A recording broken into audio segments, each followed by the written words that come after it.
നമസ്കാരം, എല്ലാവർക്കും ദിയാസ് കിച്ചൻ എരുമ്പിലേക്ക് സ്വാഗതം. ഇന്നത്തെ വീഡിയോയിൽ ഒത്തിരി പേർക്ക് ഉപകാരപ്പെടുന്ന നല്ല നല്ല ടിപ്സാണ്. എന്തൊക്കെയാണെന്ന് കണ്ടു നോക്കാം. ആദ്യത്തെ ടിപ്പ് എന്താണെന്ന് നോക്കാം. അതായത് ഇപ്പോൾ സമ്മർ വെക്കേഷനൊക്കെ കഴിഞ്ഞിട്ട് കുട്ടികൾ സ്കൂളിൽ പോയി തുടങ്ങിയിട്ടുണ്ടാവും അല്ലേ. അപ്പോൾ ഞാൻ ഈ പറയുന്നത് വാട്ടർ ബോട്ടിലിൻ്റെ ടിപ്പാണ് കേട്ടോ. അപ്പോൾ മിക്ക വീടുകളിലും 1-2 വാട്ടർ ബോട്ടിലെങ്കിലും സ്പെയർ ഉണ്ടാവും. അപ്പോൾ പ്രത്യേകിച്ച് വീക്കെൻഡിൽ നമ്മൾ കുട്ടികൾ സ്കൂൾ വിട്ട് വന്നതിന് ശേഷം വാട്ടർ ബോട്ടിൽ കഴുകി വച്ചിട്ട് അടുത്ത തിങ്കളാഴ്ച സ്കൂളിൽ പോകുന്ന സമയത്ത് അത് തുറക്കുമ്പോൾ ചിലപ്പോൾ ഒരു സ്മെല്ലുണ്ടാവാനുള്ള ചാൻസസ് ഉണ്ട്. എത്ര നന്നായിട്ട് കഴുകി വെച്ചാലും ഒരു സ്മെല്ല് എന്തായാലും ഉണ്ടാവും. അപ്പോൾ അത് മാറാനായിട്ട് എന്ത് ചെയ്യാമെന്ന് വെച്ചാൽ ഇത് കണക്ക് 2 ഏല എടുക്കുക. അത് ഈ ബോട്ടിലിനകത്തോട്ട് ഇട്ട് കൊടുക്കുക. ഒരു കാര്യം പ്രത്യേകം ശ്രദ്ധിക്കാനുള്ളതെന്ന് വെച്ചാൽ ഇതിൽ ഈർപ്പമൊന്നും ഉണ്ടാകാൻ പാടില്ല. നന്നായിട്ട് കഴുകി ഉണക്കിയ വാട്ടർ ബോട്ടിലായിരിക്കണം ഏല ഇട്ട് കൊടുക്കേണ്ടത്. എന്നിട്ട് നമ്മൾ 2-3 ദിവസം അല്ലെങ്കിൽ ഒരാഴ്ച ഇരുന്നാലും ഒരു സ്മെല്ലും ഉണ്ടാവില്ല. തുറക്കുമ്പോൾ ഏലത്തിൻ്റെ മണമായിരിക്കും ഉണ്ടാവുക. ഇപ്പോൾ ഈ ഒരു ടിപ്പ് ഒന്ന് ട്രൈ ചെയ്ത് നോക്കണം കേട്ടോ. വളരെ യൂസ്ഫുൾ ആയിട്ടുള്ള ടിപ്പാണ്.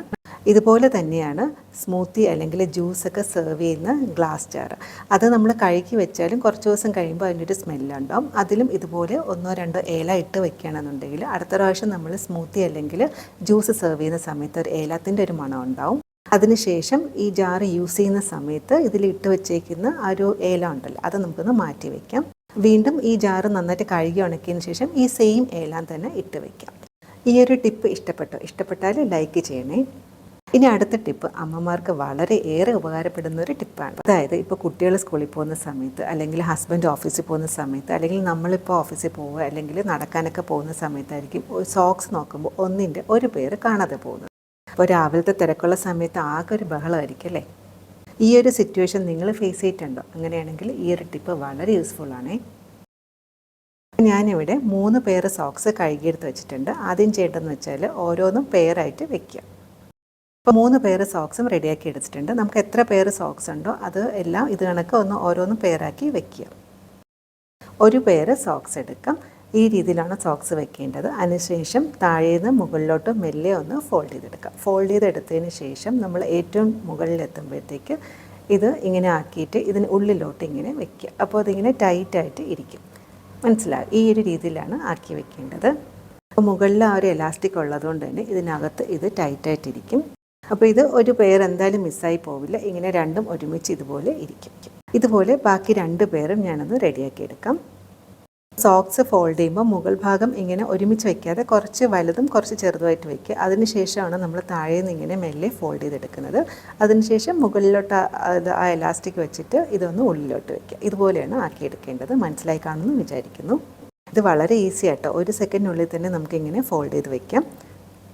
ഫോൾഡ് ചെയ്തെടുത്തപ്പോൾ നല്ല ക്യൂട്ടായിട്ടുണ്ടല്ലേ കാണാനായിട്ട്. അതിനുശേഷം ഒരു ബോക്സിലോ അല്ലെങ്കിൽ ഒരു കണ്ടെയ്നറിൽ ഇട്ട് വയ്ക്കാം. ഇപ്പോൾ ഞാനിവിടെ ഒരു ടിഷ്യൂ ബോക്സാണ് എടുത്തേക്കുന്നത്. അതിൻ്റെ മുകൾ ഭാഗം ഒന്ന് കട്ട് ചെയ്തെടുത്തിട്ടുണ്ട്. അതിനുശേഷം നമ്മൾ റെഡിയാക്കി വെച്ചിരിക്കുന്ന സോക്സ് ഓരോന്നായിട്ട് ഇങ്ങനെ വെച്ച് കൊടുക്കാം. വേണമെന്നുണ്ടെങ്കിൽ ആരുടെ സോക്സാണോ ഉള്ളത് അവരുടെ പേര് മുകളിൽ എഴുതി വെക്കുകയാണെന്നുണ്ടെങ്കിൽ രാവിലത്തെ തിരക്കുള്ള സമയത്ത് ഒട്ടും കൺഫ്യൂഷനൊന്നും ഉണ്ടാവില്ല. അപ്പോൾ ഇങ്ങനെ ചെയ്യുമ്പോൾ സോക്സ് നല്ല ഓർഗനൈസ് ആയിട്ട് ഇരിക്കുകയും ചെയ്യും. അപ്പോൾ ഈ ഒരു ടിപ്പ് എല്ലാവർക്കും ഇഷ്ടപ്പെട്ടാണെന്ന് വിചാരിക്കുന്നു. ഇഷ്ടപ്പെട്ടാൽ ഒന്ന് സബ്സ്ക്രൈബ് ചെയ്ത് സപ്പോർട്ട് ചെയ്യണേ. ഈ ഒരു ടിപ്പിന് വേണ്ടിയിട്ടാണ് നിങ്ങൾ ഈ വീഡിയോ തന്നെ കാണാനായിട്ട് വന്നത് അല്ലേ. ഇപ്പോൾ മഴക്കാലം അതുപോലെ തന്നെ ചക്കയുടെ മാങ്ങയുടെയൊക്കെ സീസൺ ആകുമ്പോഴാണ് ഈച്ചശല്യം കുറച്ചധികം ആകുന്നത്. അതുപോലെ തന്നെ ഉറുമ്പ്, പാറ്റ, പല്ലി ഇവയുടെയൊക്കെ ശല്യം മഴക്കാലം ആകുമ്പോൾ ഇതൊക്കെ കൂടുതലാണ്. അതിന് വേണ്ടിയിട്ട് നമുക്ക് വീട്ടിൽ തന്നെ ഉണ്ടാക്കാൻ പറ്റുന്ന നല്ലൊരു സൊല്യൂഷനാണ് ഇന്ന് കാണിക്കുന്നത്. ഇതൊന്ന് സ്പ്രേ ചെയ്താൽ മാത്രം മതി. വീട്ടിൽ നല്ലൊരു സുഗന്ധവും അതുപോലെ തന്നെ നല്ലൊരു ഫ്രഷ് സ്മെല്ലും ആയിരിക്കും. അതിന് വേണ്ടിയിട്ട് ഒരു സോസ് പാനിലോട്ട് 1 കപ്പ് വെള്ളം ഒഴിച്ചു കൊടുക്കാം. അപ്പോൾ ഞാനിപ്പോൾ ഒരു ചെറിയൊരു ക്വാണ്ടിറ്റി ആയിട്ടാണ് കാണിക്കുന്നത്. എന്നാലും ഇതൊരു 3-4 ദിവസത്തേക്ക് ഇത് മതിയാവും. അതുകൊണ്ടാണ് 1 കപ്പ് വെള്ളം ഒഴിക്കുന്നത്. അതിനുശേഷം 2 ടേബിൾ സ്പൂൺ ഗ്രാമ്പു ചേർത്ത് കൊടുക്കാം. ഗ്രാമ്പു നമ്മുടെയൊക്കെ വീട്ടിൽ ഉള്ളൊരു കാര്യം തന്നെയാണ്. ഗ്രാമ്പു ഇങ്ങനെ വേണമെങ്കിൽ ചേർക്കാം, അല്ലാന്നുണ്ടെങ്കിൽ ഗ്രാമ്പു പൊടിച്ചതുണ്ടെങ്കിൽ അത് വേണമെങ്കിൽ ചേർക്കാം. ഏതെങ്കിലും ഒരെണ്ണം ചേർത്ത് കൊടുക്കാം. ഇനി ഇത് നന്നായിട്ടും തിളപ്പിച്ചെടുക്കണം. അതായത് ഇപ്പോൾ നമ്മൾ 1 കപ്പ് വെള്ളമല്ലോ ഒഴിച്ചത്, നന്നായിട്ട് തിളച്ച് പകുതിയാകണം. അതുവരെ ഒന്ന് വെയിറ്റ് ചെയ്യാം. ഇപ്പോൾ ഗ്രാമ്പു ഒക്കെ ഇട്ട് ആ വെള്ളം നന്നായിട്ട് തിളച്ച് വന്നിട്ടുണ്ട്. ഇപ്പോൾ കിച്ചണിൽ നല്ലൊരു മണമാണ്. ശരിക്കും നമ്മൾ കേക്കൊക്കെ ഉണ്ടാക്കുന്ന ഒരു മണം കേട്ടോ ഉള്ളത്. അപ്പോൾ ഇതിന് പകരം ഗ്രാമ്പൂവിൻ്റെ ഓയിൽ വാങ്ങാൻ കിട്ടും. അതായത് ക്ലോവ് ഓയിലെന്ന് പറഞ്ഞ് വാങ്ങാൻ കിട്ടും. അതുണ്ടെന്നുണ്ടെങ്കിൽ 1-2 ഡ്രോപ്സ് 1-2 തുള്ളി ഒഴിച്ചാലും മതിയാവും.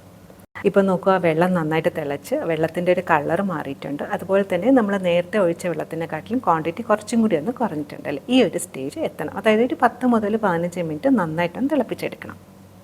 ഇനിയും ഗ്യാസ് ഓഫാക്കിയതിന് ശേഷം ഒരു വലിയ സ്പൂണ് ബേക്കിംഗ് സോഡ ചേർത്ത് കൊടുക്കാം. അപ്പോൾ ബേക്കിംഗ് സോഡ ചേർത്തപ്പോൾ കണ്ടോ ഒരു വെള്ളത്തിൻ്റെ ഒരു റിയാക്ഷൻ. ഇനി ഇത് തണുക്കാനായിട്ട് വെയിറ്റ് ചെയ്യാം. ഇപ്പോൾ ഗ്രാമ്പൂൻ്റെ ആ മിക്സ്ചർ നന്നായിട്ട് തണുത്തിട്ടുണ്ട്. ഇനി ഇതൊന്ന് അരിച്ച് മാറ്റാം. അതുപോലെ തന്നെ ആ വെള്ളത്തിൻ്റെ ഒരു കളറുണ്ടോ, നല്ല ഡാർക്ക് കളർ ആയിട്ടുണ്ട്. ഇനി അടുത്തായിട്ട് ഒരു നാരങ്ങയുടെ നീര്, കുറച്ച് വിനീഗർ, അതുപോലെ തന്നെ ഇത് അരിച്ചൊഴിക്കാനായിട്ട് ഒരു ബൗളും കൂടി എടുത്തിട്ടുണ്ട്.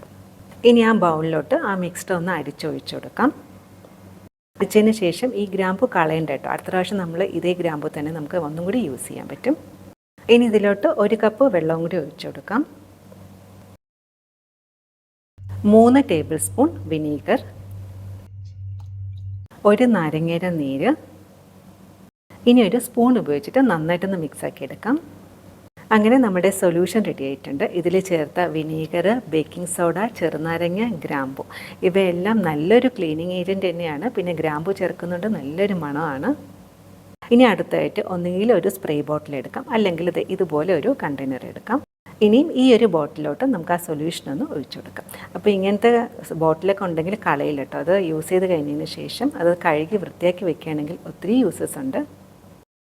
നമ്മൾ ഉണ്ടാക്കിയൊരു സൊല്യൂഷൻ ശരിക്കും ഒരു 500 ml 1/2 ലിറ്റർ ഉണ്ട് കേട്ടോ. ഇതൊരു 3-4 ദിവസം പുറത്തിരുന്നാലും കേടാകത്തില്ല. ഇനി അടുത്തായിട്ട് ഈ ഒരു സൊല്യൂഷൻ ഉപയോഗിച്ചിട്ട് നമുക്ക് കൗണ്ടർ ടോപ്പ് എങ്ങനെ ക്ലീൻ ആക്കാമെന്ന് കണ്ടു നോക്കാം. അപ്പോൾ ഈ ഒരു സൊല്യൂഷനിൽ നിന്ന് 1-2 ഡ്രോപ്പ് ഇങ്ങനെ ഒന്ന് ഒഴിച്ചതിന് ശേഷം ക്ലീൻ ചെയ്യുന്ന തുണി വെച്ചിട്ട് നന്നായിട്ടും തുടച്ചെടുക്കുക. അപ്പോൾ ഇങ്ങനെ തുടയ്ക്കുന്നതുകൊണ്ട് തന്നെ ഇതിൽ ചേർത്ത വിനീഗറും ബേക്കിംഗ് സോഡയൊക്കെ ഉള്ളതുകൊണ്ട് തന്നെ കൗണ്ടർ ടോപ്പ് നല്ലൊരു ക്ലീനും അതുപോലെ തന്നെ നല്ലൊരു ഷൈനിങ്ങും നല്ലൊരു മണവും ഉണ്ടാവും കേട്ടോ. അതുപോലെ തന്നെ ഗ്യാസ് സ്റ്റവ്. അപ്പോൾ നമ്മൾ രാത്രി ജോലിയൊക്കെ കഴിഞ്ഞതിന് ശേഷം ഈ ഒരു ലിക്വിഡ് കുറച്ച് ഒഴിച്ച് ഒന്ന് തുടച്ച് വെക്കുകയാണെന്നുണ്ടെങ്കിൽ രാവിലെ വരുമ്പോൾ ഉണ്ടല്ലോ നല്ലൊരു ഫ്രഷ് സ്മെല്ല് തന്നെ ആയിരിക്കും. നല്ല ക്ലീൻ ആവുകയും ചെയ്തു. അതുപോലെ തന്നെ ചെറിയൊരു ഷൈനിങ് കൂടിയുണ്ട്. അതുപോലെ തന്നെ ഡൈനിങ് ടേബിൾ, അതും ഈ ഒരു സൊല്യൂഷൻ വെച്ചിട്ട് തന്നെ നമുക്ക് ക്ലീൻ ആക്കാം. അതുപോലെ തന്നെ നമ്മൾ എപ്പോൾ ഭക്ഷണം കഴിച്ചതിന് ശേഷം ഈ ഒരു സൊല്യൂഷൻ ഉപയോഗിച്ചിട്ട് ക്ലീൻ ആക്കുകയാണെന്നുണ്ടെങ്കിൽ ഡൈനിങ് ടേബിളിൽ നല്ലൊരു ഫ്രഷ് സ്മെല്ല് തന്നെ ആയിരിക്കും. അതുപോലെ തന്നെ നമ്മൾ ഫ്ലോറൊക്കെ ക്ലീൻ ചെയ്യുന്ന സമയത്ത് ഈ ഒരു സൊല്യൂഷൻ മാത്രം ഒഴിക്കുകയാണെങ്കിലും ഫ്ലോറൊക്കെ നല്ല ക്ലീൻ ആവുകയും ചെയ്യും, നല്ലൊരു റിഫ്രഷിങ് സ്മെല്ലും ഉണ്ടായിരിക്കും. അതുപോലെ തന്നെ കിച്ചൺ സിങ്കിൽ, അതുപോലെ തന്നെ വാഷ് ബേസിനിലൊക്കെ ഒരു ഡ്രോപ്പിങ്ങിനെ ഒഴിച്ചിട്ട് കിടക്കുകയാണെന്നുണ്ടെങ്കിൽ രാവിലെ എണീറ്റ് വരുമ്പോൾ നല്ലൊരു റിഫ്രഷിങ് സ്മെല്ല് തന്നെ ആയിരിക്കും. പിന്നെ നമ്മൾ നേരത്തെ അരിച്ചെടുത്ത് മാറ്റിവെച്ച ഗ്രാമ്പു ഉണ്ടല്ലോ, അത് കളയണ്ട. അത് സൂക്ഷിച്ച് വെച്ച് കഴിഞ്ഞാൽ അടുത്ത പ്രാവശ്യം നമ്മൾ ഈ സൊല്യൂഷൻ ഉണ്ടാക്കുമ്പോൾ ഇതിൻ്റെ കൂടെ തന്നെ ഒരു ചെറിയ സ്പൂണ് ഗ്രാമ്പും കൂടി ചേർത്താൽ മതിയാവും. ഈ ഒരു സൊല്യൂഷൻ 3-4 ദിവസം പുറത്തിരുന്നാലും കേടാവത്തില്ല. കാരണം ഇതിൽ വിനീഗറും അതുപോലെ തന്നെ നാരങ്ങ നീരൊക്കെ ചേർത്തിട്ടുണ്ടല്ലോ. ഈ ഒരു സൊല്യൂഷൻ വളരെ നല്ലതാണ്. ഇതിൽ ചേർത്ത എല്ലാ ഇൻഗ്രീഡിയൻസും നമ്മളെ വീട്ടിൽ തന്നെ ഉള്ളതാണ്. ഈ ഒരു വീഡിയോയിലൂടെ ഞാൻ 3 ടിപ്സാണ് നിങ്ങളായിട്ട് ഷെയർ ചെയ്തത്. ഇതിൽ ഏത് ടിപ്പാണ് നിങ്ങൾക്ക് കൂടുതൽ ഇഷ്ടപ്പെട്ടതെന്ന് കമൻറ്റ് ബോക്സിലൊന്ന് മെസ്സേജ് ചെയ്യണേ. ഇത്രയേ ഉള്ളൂ ഇന്നത്തെ ടിപ്സ്. ഈ ഒരു വീഡിയോ നിങ്ങൾക്ക് ഇഷ്ടപ്പെട്ടാൽ തീർച്ചയായിട്ടും ഫ്രണ്ട്സും ഫാമിലിയായിട്ടൊക്കെ ഒന്ന് ഷെയർ ചെയ്തുകൊണ്ട് സപ്പോർട്ട് ചെയ്യണേ. അപ്പോൾ ഇതുപോലെ വേറൊരു വീഡിയോ ആയിട്ട് കാണാം. താങ്ക്